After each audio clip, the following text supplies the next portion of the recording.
সবাই বলছে ধৈর্য ধরো সফলতা আসবেই।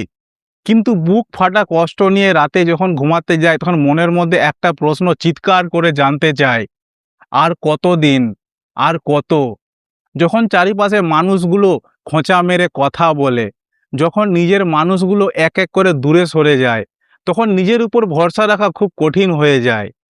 আপনিও যদি আজ একই প্রশ্নের উত্তর খুঁজছেন, তাহলে এই ভিডিওটা আপনার জীবনে শেষ কয়েকটা মিনিট নষ্ট করবে না, বরং আপনাকে নতুন বাঁচার পথ দেখাবে। তাহলে জেনে নিন আপনার জীবনের ধৈর্যের সীমানা কোথায়।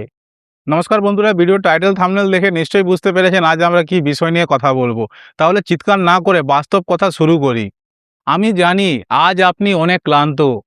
প্রত্যেক দিন বুক ভরা আশা নিয়ে ঘুম থেকে ওঠা, প্রত্যেক দিন হাড় ভাঙা খাটুনি, আর সন্ধ্যার সময় শূন্য হাতে ফেরা, আর এক রাত হতাশা নিয়ে একই বিছানায় ফেরা। এত কষ্ট করতে করতে আপনি আজ অনেক ক্লান্ত হয়ে পড়েছেন। ভাবছেন, আমি তো কষ্ট কম করছি না, আমি তো ফাঁকি দিচ্ছি না, আমি তো প্রচুর পরিশ্রম করছি। তাহলে ঈশ্বর কি আমার কষ্টটা দেখতে পাচ্ছেন না? দেখুন, যখন আজ এই পরিস্থিতিটা হয়েছে, আজ যেভাবে তুমি একা হয়ে পড়েছো, আজ যে কষ্টটা তুমি পাচ্ছ, এটা বেকার কষ্ট না। এই কষ্টটা বেকার যাবে না। আজকের এই ভিডিওতে তাই আমরা কোনো সান্ত্বনা দিতে আসিনি। আজ আমরা এই ভিডিওতে আসল সত্যটা জানবো। আমরা অনেকেই একটা মস্ত বড় ভুল করি। আমরা ভাবি চুপচাপ বসে থেকে ভাগ্যের উপর ছেড়ে দেওয়াটাই হচ্ছে ধৈর্য। না, একদমই না। একটা বীজ যখন মাটির নিচে পোঁতা হয় তখন সে চুপচাপ বসে থাকে না। সে লড়াই করতে থাকে, রাতের অন্ধকারে, রোদে, জলে, তীব্র চাপে লড়াই করতে থাকে। ততদিন শিকড়টা মাটির ভেতর শক্ত করতে থাকে, তবে থেকে একটা বিশাল গাছে পরিণত হয়।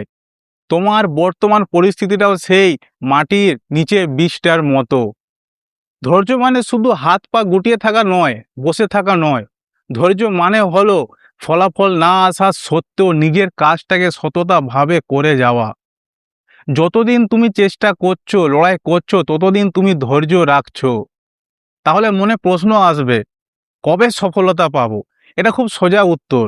যত বড় জিনিস তত বেশি সময় লাগে। তুমি একবার ভেবে দেখো, একটা কুঁড়ে ঘর বানাতে বেশি সময় লাগে না, কিন্তু একটা রাজপ্রাসাদ বানাতে বছরের পর বছর সময় লেগে যায়। বিধাতা হয়তো তোমার জন্য কুঁড়ো ঘর বানাতে চাইছে না, তোমার জীবনটা রাজপ্রাসাদের মতো বানিয়ে দিতে চাইছে। তাহলে ভাবছো সময় লাগছে কেন? সময় লাগছে এই জন্য, তার কারণ তোমার চরিত্র এখন তৈরি হচ্ছে, তোমার মানসিক শক্তি তৈরি হচ্ছে, তোমার ধৈর্য শক্তি তৈরি হচ্ছে। আজ যদি তুমি সব কিছু সহজে পেয়ে যাও, তাহলে এই সাফল্যের চরিত্রটা তুমি ধৈর্য করতে রাখতে পারবে না। এই কষ্টটাই আজ তোমার ভবিষ্যৎ। তাহলে আসি মেন প্রশ্ন, কতক্ষণ ধৈর্য রাখলে বা কতদিন ধৈর্য রাখলে সফলতা আসে? এর সোজা উত্তরটা হলো, যতদিন না তোমার মনের মধ্যে হাল ছেড়ে দেওয়ার পরিণতিটা মরে যাচ্ছে, ততদিন সফলতা আসবে না। সফলতা তখনই আসবে যখন তুমি নিজের কাজটা ফলাফল না পেলে তাতেও তুমি করবে, তাতেও তুমি লড়াই করবে। সফলতা তখন আসবে যখন তুমি অন্যের কথা না শুনে নিজের কাজটা চালিয়ে যাবে। সফলতা তখন আসবে যখন তোমার মধ্যে জেদ থাকবে যে আজ ফলাফল নেই, আমি তাও কাজটা চালিয়ে যাব। সফলতা তখনই আসবে যখন তুমি নিজের উপরে ভরসা করবে। সফলতার কখনো টাইম টেবিল না যে ১ মাস, ২ মাস, ১ বছর, ২ বছর পর আসবে। সেইটা তৈরি হয় নিজের পরিস্থিতির ওপর, নিজের লড়াইয়ের ওপর। কেননা ধৈর্য মানেই একটু ধৈর্য বা ১ দিন, ১০ দিন, ১৫ দিন না। এই ধৈর্য মানে কখনোই সফলতা আসবে না।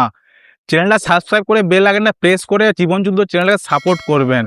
ধৈর্য তখনই আসবে যখন তুমি নিজের উপরে ভরসা রাখবে, নিজের কাজটার উপরে ভরসা রাখবে। আজ হয়তো তোমার কষ্টে তোমার কোমর ভেঙে যেতে পারে, তুমি ভেঙে পড়তে পারো, কিন্তু তুমি মচকাবে না। তাই আজ থেকে কাউকে জিজ্ঞাসা করবে না যে ধৈর্য আর কতদিন রাখলে সফলতা পাবো। তার কারণ এই ভিডিওটা পুরোটা যদি তুমি দেখে থাকো, তাহলে তুমি নিশ্চয়ই উত্তরটা পেয়ে গেছো। কারণ এইসব কথা কেউ বলে না। শুধু যেখানে মোটিভেশনের ভিডিওটা দেখবে, আশার নামে অপেক্ষা করানো শেখা হয়। তো ভালো থাকবে, সুস্থ থাকবে, আবার দেখা হবে পরের ভিডিওর টপিকে।